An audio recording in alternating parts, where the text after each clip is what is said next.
So Bengaluru shift ಆದ್ರಿ, ಹೇಗಿತ್ತು ಅಂದ್ರೆ ನಿಮ್ಮ ಎಜುಕೇಶನ್ ಏನು, ಏನೇನ್ ಮಾಡಿದೀರಾ?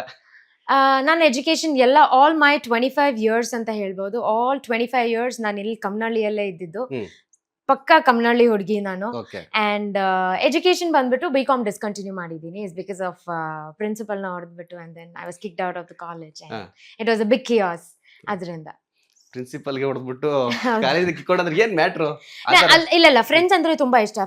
ಫ್ರೆಂಡ್ಸ್ಗೆ ಏನಾದ್ರೂ I used to support like back then in college and all. Education ಅಂತೂ ಅಷ್ಟು ಹೋಗ್ತಾ ಇರ್ಲಿಲ್ಲ. ಪುಸ್ತಕ ಅಂದ್ರೇನೆ ನಿದ್ದೆ ಬರ್ತಾ ಇತ್ತು ನನಗೆ. ಬಟ್ ಸ್ಪೋರ್ಟ್ಸ್ ಅಲ್ಲಿ ಮತ್ತೆ ಎಕ್ಸ್ಟ್ರಾ ಕರಿಕ್ಯುಲರ್ ಆಕ್ಟಿವಿಟೀಸ್ ಅಲ್ಲಿ ಅದೆಲ್ಲ ಟಾಪ್ ಅಲ್ಲಿ ಇದ್ದೆ. ನನಗೆ ಅಲ್ಲಿ ಸೀಟ್ ಸಿಕ್ಕಿದೆ ಸ್ಪೋರ್ಟ್ಸ್ ಕೋಟಾಯಿಂದಾನೆ. ಸೊ ಜಸ್ಟ್ ಬಿಕಾಸ್ ನಾನು ಸ್ಪೋರ್ಟ್ಸ್ ಅಲ್ಲಿ ಇದ್ದೆ ಅಂತ ಹೇಳ್ಬಿಟ್ಟು ನಾನು ಸ್ಪೋರ್ಟ್ಸ್ ಸೆಕ್ರೆಟರಿ ಆಗಿದ್ದೆ ನಮ್ಮ ಕಾಲೇಜಲ್ಲಿ. ಅಂಡ್ ಅಲ್ಲೇನೋ ಸ್ವಲ್ಪ ಯಾವ್ದೋ ಒಂದು ಗೇಮ್ ಅಲ್ಲಿ ಪಾಯಿಂಟ್ಸ್ ಏನೋ ಕಮ್ಮಿ ಆಯ್ತು ಅಂತ ಹೇಳ್ಬಿಟ್ಟು ಸ್ಟೂಡೆಂಟ್ ಒಳಗಡೆ ಒಂದ್ ಸ್ವಲ್ಪ ಗ್ಯಾಂಗ್ ವಾರ್ ಎಲ್ಲ ಆಯ್ತು.